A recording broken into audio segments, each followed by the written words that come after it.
All right, friends, we have breaking news. The inauguration on the 20th has been moved inside, and all outdoor activities, all the people who have tickets, the parade that was supposed to happen, all of that has been canceled due to cold weather. This is for entertainment purposes only.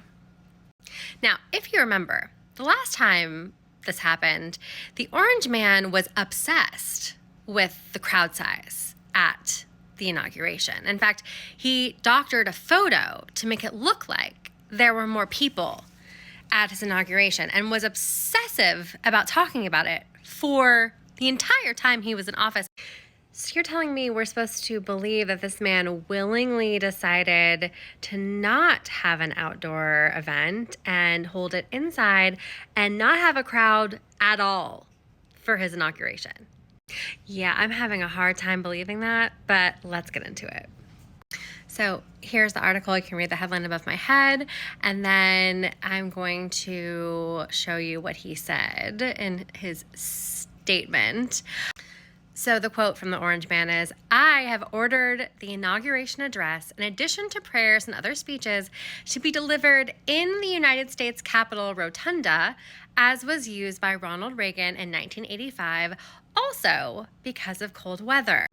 He goes on to say, "We will open Capital One Arena on Monday for live viewing of this historic event and to host the presidential parade." They're going to have a parade inside the arena? "I will join the crowd at Capital One after my swearing in." So this says, "The committee always makes contingency plans to host it in multiple locations in case of weather, but the challenge now is where to put the thousands of people who would have been outside but cannot all fit in the rotunda. The vast majority of ticketed guests will not be able to attend the ceremonies in person." This is going to really anger a lot of his people. A lot of his followers are going to be real angry that they spent all this money to travel there, got all excited, got their gear on, got their red hats, and they're being denied. And now Secret Service and other agencies are scrambling to try to figure out how to change all their security plans to accommodate this new plan. I'm sorry, you guys. They've known what the temperature is going to be on Monday for a while.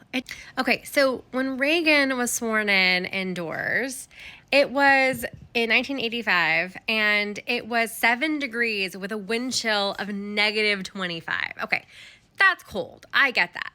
But it's only going to be in the low 20s, which is a big difference. Okay, so here's a graph of past inaugurations. I was actually there in 2009 when it was 28 degrees. It was freezing. I'm not going to lie. But it was doable. Everyone prepares. You dress correctly for the event. Now, yes, it does say there will be winds between 10 and 20 miles per hour, gusts up to 30. It's going to be cold. It was freezing when I was there, but I loved every single second of it, and I would live it all over again. It was a beautiful experience. Another story for another time. Guys, this is just not ringing true to me. I'm sorry. Also, this is another statement from him, the Orange Man. "I don't want to see people hurt or injured in any way. It is dangerous conditions for the tens of thousands of law enforcement, first responders, police canines, and even horses, and hundreds of thousands of supporters that will be outside for many hours on the 20th. In any event, if you decide to come, dress warmly."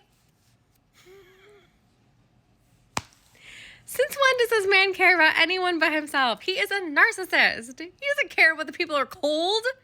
There's going to be heaters up on stage for him. He'll be fine. He cares about crowd size. He cares about entertainment. This man cares about the spectacle. This does not give him the spectacle. This was not a decision he made. Someone else made this decision. I guarantee it. This does not fit into who he is as a human and who he has proven himself to be. So what's my theory? My theory is that they needed to confine his fans and followers into a controlled location away from the Capitol. Because if I was writing this as a television show, That's what I would do. And I think some new information has come to light in the last few days that made them realize it wouldn't be safe for anybody to have this outdoors at the Capitol building. They couldn't keep all these people from coming. They have plane tickets. They're already in their cars. They're already heading down there. They're already there. So now it's about mitigating the ripple effect. Now it's about trying to contain it as much as possible so that we don't have another J6.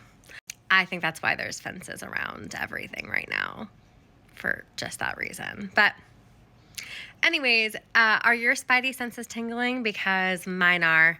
I'm going to remain hopeful that there's a massive shift coming, and I feel it. I really do. I still really am on the Delulu train. So follow me till the wheels come off. I'm sending you love. I'm sending you solidarity. Until the next one.